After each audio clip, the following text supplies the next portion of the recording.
our society interprets age. They just say, Mm. okay, this is at 65, you're going to get retirement or whatever. And I think I learned that really what other people think of me is not always accurate or my business. And certainly when it comes to age, I Mhm. feel more myself than I have ever felt at 62. I'm so Wow. happy. And I wasn't. When I was younger, it was always a battle. I wasn't thin enough. I wasn't pretty enough. I wasn't smart enough. And now I'm just, I'm loving every day. I'm in the Yeah. moment. You are listening to the Midlife with Courage podcast. This is where women in midlife come for inspiration, motivation, and sometimes a little education to help them flourish after 40. Let's get started. Hello, everyone, and welcome back to another episode of Midlife with Courage. I am Kim Benoit, your host. Today, I have a wonderful guest with me. Her name is Lisa Cheek. Welcome to the podcast, Lisa. Hi, Kim. Thanks for having me. It's super fun being here. You just seem like a super fun person. After reading your book, I know you are, so that's very cool. So tell us where in the world you are and what you do. I live in Los Angeles. I've been here for almost 35 years. It's hard to believe. Wow. And I was a film editor for 25 years. Mhm. And now I'm a writer. Wonderful. We're going to get into all that. Before we get into your story, though, why don't you share with us a time in your life when you felt courageous or showed courage? Oh, it's funny because I was going to say the next book I'm writing on is about getting married. And I think that's the most courageous thing. That's pretty courageous. Yeah, I was trying to like quickly connect something with this particular book, but I'm like, no, the most courageous thing I think I did was getting married. Yeah. As someone who's been married for almost 37 years now, there's levels of courage. What an inspiration. I love Yeah. hearing that. Thank you Yeah. for sharing that. That's super cool. Yeah. So we're talking about you today, though. You have a book, Cinderella Sit, it's called. And is that was your first book? This is my first book. It is. Yeah. It's about 4 months of my life when I'm told I'm too old to edit Yeah. TV commercials. So I take a job editing what is believed to be the original telling of the Cinderella story. Uh-huh. But it's in Mandarin, a language I don't speak. And I live with the camera crew, 14 men who don't speak a word of English. Yeah. We travel along the Tibetan border where no one speaks English.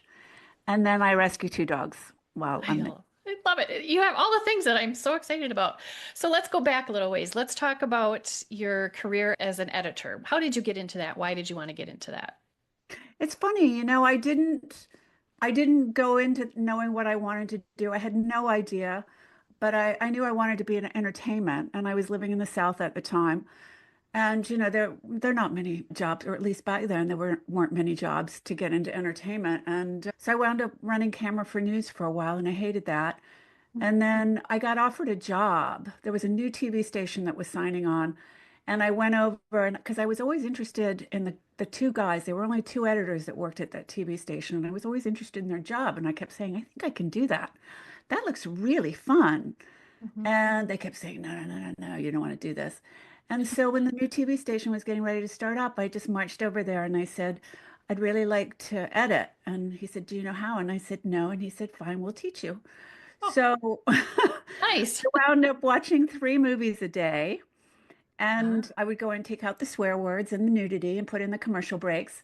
So that was my film education, was watching movies instead of going to film school. I watched films. Oh, interesting. And then the same people who signed on that TV station went to Charlotte and we signed on a new TV station there. So it was all the same movie packages. And I wound up writing all the promos for the movies that I had watched. I wound up working in Oh, promotion for 3 years, which is how I got into 30-second format, which is what finally led to, doing commercials in LA. okay. And I do have a little bit of a background in television, like in college and stuff. So, and then with this podcast, you have to try and get a lot of information into a short amount of time when you're editing things, right? Well, yes, and especially with commercials. And that's what I loved most about commercials was that I had 30 seconds to get your attention, 30 seconds Yeah. to stick out when most people got up and went to the bathroom or put on mute. I was busy trying to get your attention by, making something funny or flashy or whatever I could do. Yeah, yeah, I love that. It's a talent. Tell us about how you got to a point where you were aged out of this field. So tell us So about yeah, that. commercials, and I was told when I first entered, I was told by this cameraman, he said, I wanted to get into commercials when I was 35, and they told me then I was too old, that I just needed to stick with features. And I remember thinking, well, that's funny. And then when I took this last job, they were like, Lisa, at some point you need to start thinking about another career. And I loved editing commercials. It was so fun. Mhm. And then eventually I was just told that they want to work with really young people. They want young, hip editors in there. So that's what happened to me. And Wow. I had just gotten a dog who you will meet named Ron Howard. Yes. So I had somebody I had to feed along with myself. So I needed a job. And when this actually came through with the director, when he called, I was game. I thought this is going to be quite an adventure. I was super excited. I was really sad about having to leave Ron Howard behind. Yeah. But I knew it would be an adventure. I had no idea what kind of adventure it would be. And I had no idea that I would write a book about it. Like, Oh absolutely my none. gosh. Listeners, you need this book. It is amazing.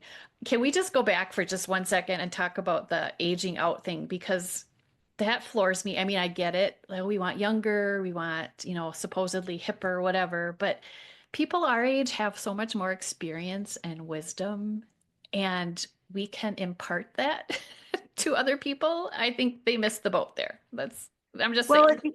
that was what was, I guess, one of the big lessons, that I learned in China was because they revere their old people, and old people there are Ah, like climbing up the side of a mountain with a bag of rice on their back or with a yes. donkey and, a cement block. And, they were 30, 40 years older than me when I went. And it was so Wow. amazing to see. And what I really learned, well, I learned many things there, but regarding age, it's that, you know, our society interprets age. They just say, Mhm. okay, this is at 65, you're going to get retirement or whatever. And I think I learned that really what other people think of me is not always accurate or my business. And certainly when it comes to age, I Mhm. feel more myself than I have ever felt at 62. I'm so Wow. happy. And I wasn't. When I was younger, it was always a battle. I wasn't thin enough. I wasn't pretty enough. I wasn't smart enough. I wasn't, and now I'm just, I'm loving every day. I'm in the Yeah. moment. I'm not worrying about what's going to happen. It's like, I also learned, I think that was another big lesson was that, things always work out. They just Yeah. do. Yeah. Sometimes it's painful to get there, but they always work out. Yeah, that's true. That is true. And yeah, I don't want to give away the whole book, but there's places in there where towards the end, where you had to come back home and they wanted you to pay how many yen to get home, and you were stuck. But it worked out. But Or it's did all it? my fault. It was definitely all my fault because I thought I thought my Yeah. visa was good for much longer than it was. The guy kept telling you, yes, it is. So yeah, but I probably would have been in that same spot. But so you were offered this opportunity to go to China of all places. Had you traveled before? Oh Any? yeah. Oh Okay. yeah. I was, in fact, I traveled a lot over Europe. I'd been to Singapore. I'd been to Turkey. I'd been to a lot of places. My mother moved to London when I was 9. Mm, So I spent a lot of time traveling to see her wherever she sure. was. And so, but I had no idea that I would be in tiny villages with 100 people who didn't speak a word of English. I Yeah. just did not. I don't know what I thought, even though once I got there, the director told me, we're going to be in this really cool little village. Yeah. And then the entire film crew went down by the Yangtze River to shoot. So I was again left alone. But luckily, towards the end, I had my assistant with me, and Yeah. he helped me get through the day. Yeah, I love that relationship too. He really did help you. And I felt for you as you were leaving too, because you had 6 weeks to get ready and you had to leave your dog. I am a huge dog lover, as everyone who listens to this podcast knows. I almost cried for you because you had to leave Ron Howard behind. And being left alone in a foreign country too. My husband and I just came back from a wonderful European Rhine River cruise and it was amazing. And I had him with me, but and a lot of other people. But I can't imagine going to a foreign country by yourself, basically. Yeah, it took me 4 days to get to the first location. Isn't that crazy? Wow. Four Wow. days. And I was like, Yeah. that is just, that's how far in we were. Yeah. Far as, in China and in the mountains and like where we were. It was crazy. Yeah. Were there times when you just wanted to forget it, I'm going home? I did at one point when, I was left alone. My assistant was needed on the set, it was crazy. I mean, the director didn't speak Mandarin. He didn't speak it at Oh all. no. He had an assistant too, and yet he had an entire Chinese crew. So Uh, he was, working so hard. And I kept thinking I'd, at least see him once a week or so, but yeah. I didn't see him at all. He was so in it. Because, when you're there shooting, you got to do, which is why he brought me along, was he needed to be able to see that he got all of his shots. So I would loosely put together scenes every day. Hmm. So because it's not like we could go back and do a pickup, right? Like it's not Yeah. like we Yeah. could go back to the sound stage and do like it wasn't like that at all because we were so far out and to get this crew there. And so we had to make sure we got what we needed when we were there. Yeah.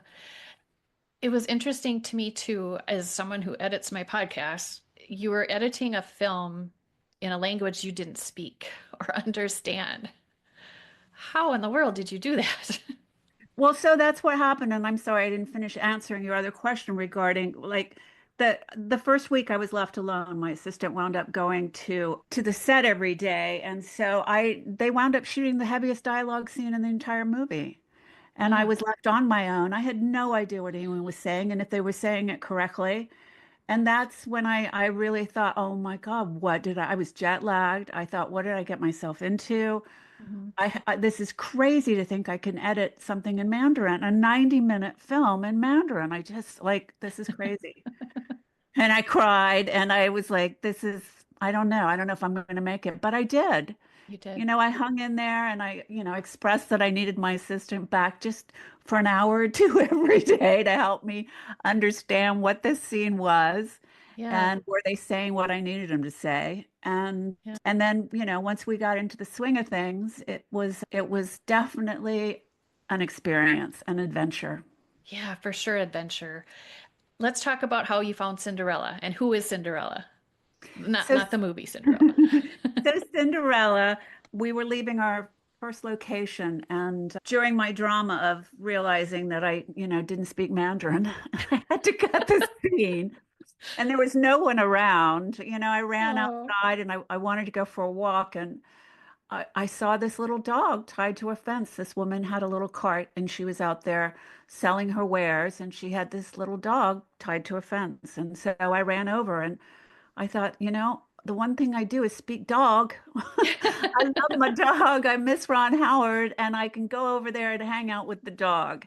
sure. And so I did, and I made friends with the dog, and I got comfort, great comfort there from this little dog. And when we had to leave to go to the next location, I started to cry, and I was like, I can't leave this little dog. It just makes me so sad. Yeah. So, the director said, bring her along. So we went and negotiated and provided a dowry for her. And then I called her Cinderella because she was super sweet. And we were going to the ball, our next place that we were going to. We were shooting the ball. So, yes. Yeah. I love that. I really do. And then you found another little one. Someone dropped a little puppy off at your door at some point as Yes. well. It's interesting the assumptions people make about you, right? Well, I was the only Yeah. blonde. I was blonde there at the time. I did have Cinderella on a leash, which was something you didn't see in these tiny villages. Hmm. And so, yeah, they just assumed I was the dog lady, and somebody had a tiny puppy that was so tiny. and she got left on my doorstep. And Yeah. so I had 2 weeks left before I had to leave to find them both homes Oh my gosh. because I What? was actually going back. What I didn't say was I was gone for 6 months. We Mhm. went back to Hong Kong to edit for 3 months after we finished shooting. Oh, okay. So I couldn't take the dogs with me.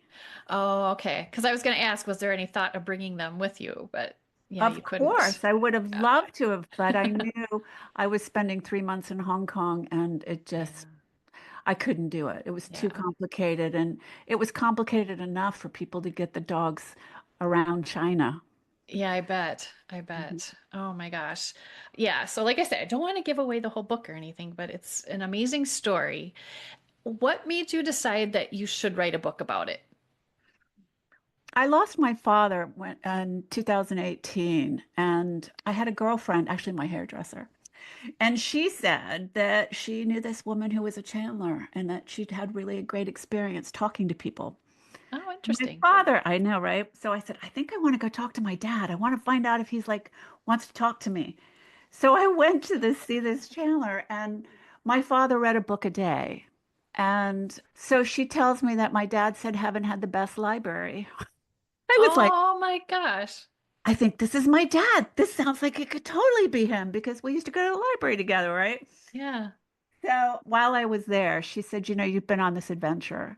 And I think you need to write because I was working on another story about a woman aging out of something, but it wasn't, it was a novel. And so I went back and started writing this. And I originally wrote this as a novel, and then it didn't feel as special versus being a memoir. It was like, no, this magic really happened to me. And it was like super cool. Much better to own it. Yeah, for sure. And I love how you added your childhood stories and your experiences with your parents in there too. Well, Cinderella was such a big story for me as a kid, and I Yeah. had I had Cinderella on a record that I used to listen to all the time with the book that came with the album, I and have that same one. there you Yes. go. So I Yes. listened to it over and over again, and then of course there was the movie, Hmm. and I think as a kid I was so unhappy and lonely, and like the prince came and rescued her. I kept waiting for someone to rescue me as a kid, and it never really happened, and ultimately we know that we have to rescue ourselves. So Hmm. that took me a little while to understand that. Yep. Like I said, at 62 now, I'm quite comfortable with knowing that. Yes. And I will tell you, you do not look like you're 62. I'm just saying Thank that. So you. you look wonderful. Thank Um, you. yeah. Yeah. So I just love that how that kind of made that it made that your story more meaningful to me, I think, to kind of know where you were coming from and all these things that you've been learning. Yeah. So you said you're going to be writing another book. Are I you're am. starting one? Tell us if you want to share with us about that. That would be I'll awesome. share a little bit about it. It's about one night of my life. And yeah, that's about what I'm going to share That's what you're going to share. Okay. because That's I got to pull it off. And I'm not really sure that I can, but that's what I'm working on. okay. Awesome. Awesome. So, how long did it take you to actually write the book after you had this grand adventure? Not long. I mean, I think it was 3 years maybe. And then the first person I shared it with said, I want to publish it. And so she's a super cool woman, really, really neat. And I was excited. I didn't spend any time, sending it around. And I said, let's go. And then it took us 2 years to actually go from when she said she wanted to publish it. My original pub date was in August of 2024, and it Okay. didn't come out until January 2025, which is great because it gave me a lot of time. Timing is another thing. It's so we, you know, when we're ready, things begin to happen, just like going on that trip. And it gave me more time to sort of settle into, oh, I'm an author now. I have a book Did coming out. did you kind of have to get your mindset on that or Yeah. kind of change how you view Yeah. yourself a little bit? Because even though I'd been writing for 20 years, it happened so quickly when it happened. When it was, Yeah. again, it was like, this is what's supposed to happen now. And I just was like, whoa. So Yeah. I'm leaning into knowing that, things are going to happen when they're supposed to happen and not instant microwave coffee, as Stephen Wright used to call it, where we have everything, we go back in time. Like it's crazy. We want everything now. It's like, Yeah. and I think also, half of any great adventure or anything that you're doing is the anticipation of it, right? Yes. That's half of it. When you're going on a trip somewhere, you're like, oh, I'm so excited. I'm going. I don't know what's going to happen, but it's going to be fun, right? Or I got Yeah. a book coming out and I have no idea what that looks like, but it's exciting, right? Right. Yeah. I mentioned this trip that we had just taken. I have a little newsletter and I shared before we left. I'm trying to enjoy the time that we're getting ready for it because that's a fun part of it too. And not just, oh, we got to get there. No, enjoy researching where you're going and who's going to do, get the Euros or whatever it has to be. It's so important to enjoy that anticipation that time too. It is. I love like looking forward to things. I think Yeah. it's just, it's like, oh, great, this is going to happen. I wonder what it's going to be like. And then when it happens, it's like, oh, that's what it's like. Yeah. Yeah. Oh, that's cool. Yeah. I What know. it's like to Yeah. have coffee in Paris somewhere, right? Or that's what it's Yes. like to, right? It's Yeah. wonderful, Yeah. It's wonderful. And then when you're done, it's like, okay, what's next? Let's go. right? What's our next adventure? Because it's so fun looking forward to something. Yeah, for sure. Do you think that is that sense of anticipation, excitement has it's maybe part of this time of our life? I think that's very true to a certain extent because now I'm on the backside. Huh? So of where my life can be. I mean, I who knows, I could live another 30, 40 years, whatever, Sure. which is exciting to me because I think, oh, I have so many things I want to do now. Yeah. But also, who knows if I'm going to be gifted that time. Yeah. So it's about really being present today, enjoying today, and what has happened, right? It's that, You're oh, right. I have had this accomplishment. I have had this adventure. I have had all of this and enjoy that while working on whatever's next. Right. Yeah, perfect. Yeah, celebrating what you're doing, what you've done, and what's happening right now, I think is important. Yeah. So, yeah. So, what will be your next adventure, do you think?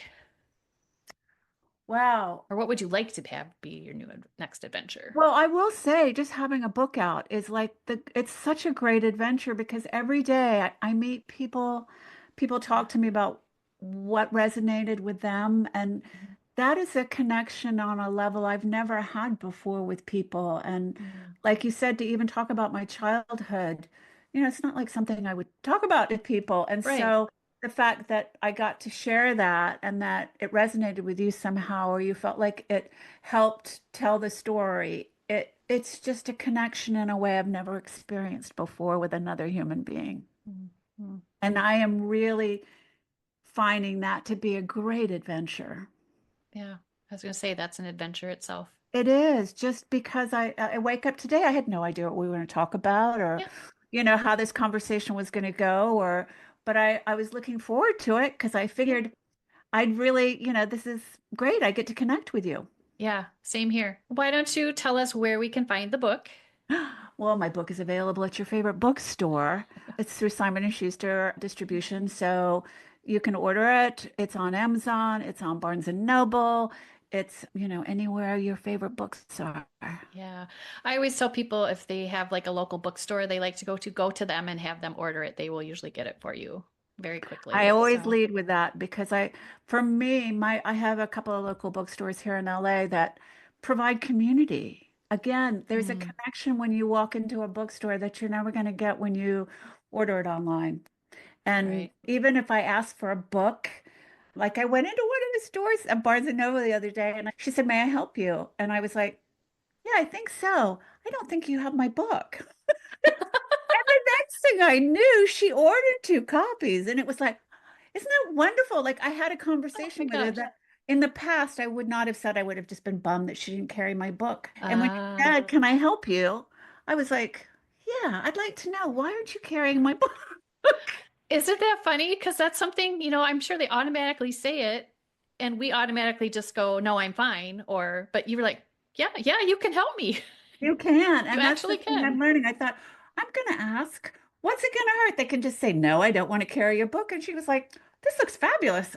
And she promptly ordered two copies, which was great because the next day I was at my eyeglass place and somebody wanted to buy a copy of my book. I said, it's right across the street. Amazing. Amazing. See, things just happen when they're supposed to happen. And you meet like-minded people at a bookstore, right? Because Yeah, they're yeah, looking for an adventure in a book too. exactly. Yeah, I love that. Oh my gosh. Lisa, I feel like we could just keep talking for days, but obviously we can't. So before we say goodbye, is there any one last little nugget of advice or information you want to share with our listeners? I would say that there are two really big things that I learned in my book, and one is that kindness is a universal language, and that your life is better with a dog in it. It's always better with a dog in it. Yes, it is. Even two dogs. Two dogs is even better. Yes, it is. You can never have too many dogs. That's right. Awesome. Well, thank you, Lisa, for joining me today. I really enjoyed this conversation, and I hope that we can talk again soon. Thank you, Kim. I had so much fun. All right. Thank you. You've been listening to the Midlife with Courage podcast. If you enjoyed this episode, please leave me a review. It really does matter. Or even better, send a link of this episode to a friend. Until next time, take care of your beautiful self.